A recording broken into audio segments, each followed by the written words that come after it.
Bonjour, Monsieur Lozachner, CEO of Cenova. Cenova, c'est une entreprise basée en Britannie. C'est un important producteur d'oméga 3.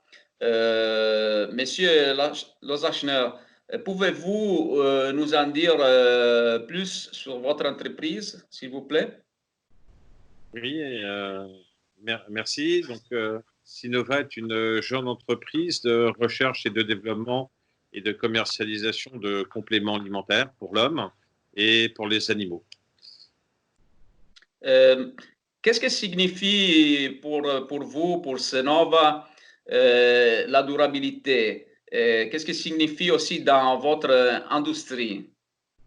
Alors, je commencerai à répondre à la question par le point important qui est de rappeler que nous vivons sur une terre qui est composée à 70% d'eau salée et que l'on appelle l'océan ou la mer, et qu'en fait la composition du corps humain, en fait de son sang en tout cas, vient à l'identique de celle de la composition du milieu marin, et que nous venons de la mer et que notre futur ne doit pas négliger le passé, et qu'il est fondamental de préserver cette mer nourricière pour nous et surtout pour notre génération future, nos enfants, et de s'y investir.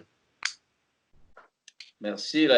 Évidemment, les oméga 3, ils viennent de la pêche, au moins la plupart.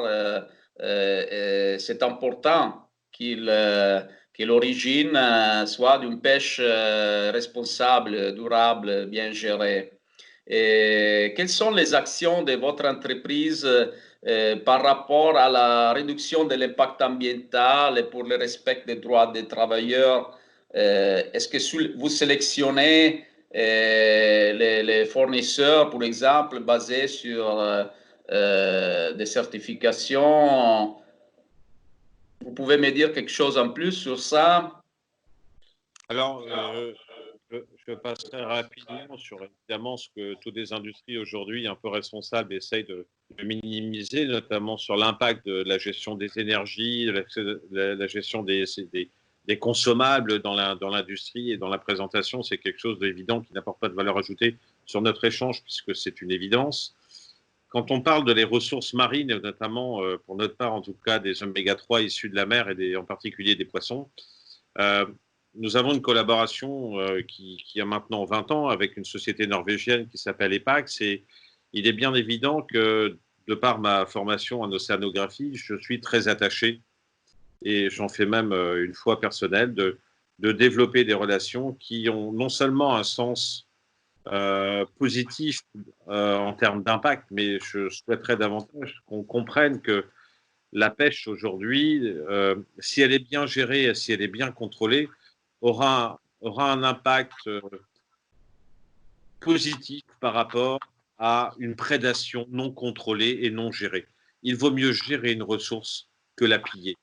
Et l'époque du pillage, après nous, la fin du monde est terminée. Et pour nous, il est important que l'ensemble de nos partenaires, puisque ce ne sont plus que des fournisseurs, mais des partenaires avec qui nous travaillons, et également toutes les certifications et les actions de prévention de la destruction en fonction des techniques de pêche, des espèces de pêche, mais également de la valorisation des produits pêchés.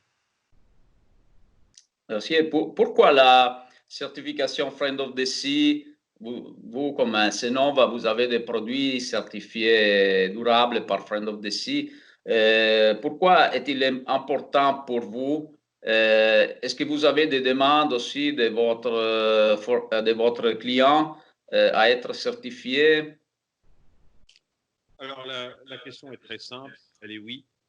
La réponse est simple, elle est oui. L'ensemble de nos clients, qu'ils soient consommateurs, qu'ils soient prescripteurs comme des médecins, que ce soit des laboratoires, tout le monde aujourd'hui veut avoir le logo de Friend of the Sea sur son emballage, sur ses documents, sur sa traçabilité, parce qu'il est complètement inconscient aujourd'hui de ne pas promouvoir des actions qui viennent à protéger et à amplifier et surtout à raconter la vérité sur le milieu, et notamment ce milieu marin. Et en regardant au futur, selon vous, quelles seront les tendances futures d'une production durable dans votre secteur et en général aussi après cette situation due au virus, du coronavirus, vous pensez, vous croyez qu'il changera quelque chose,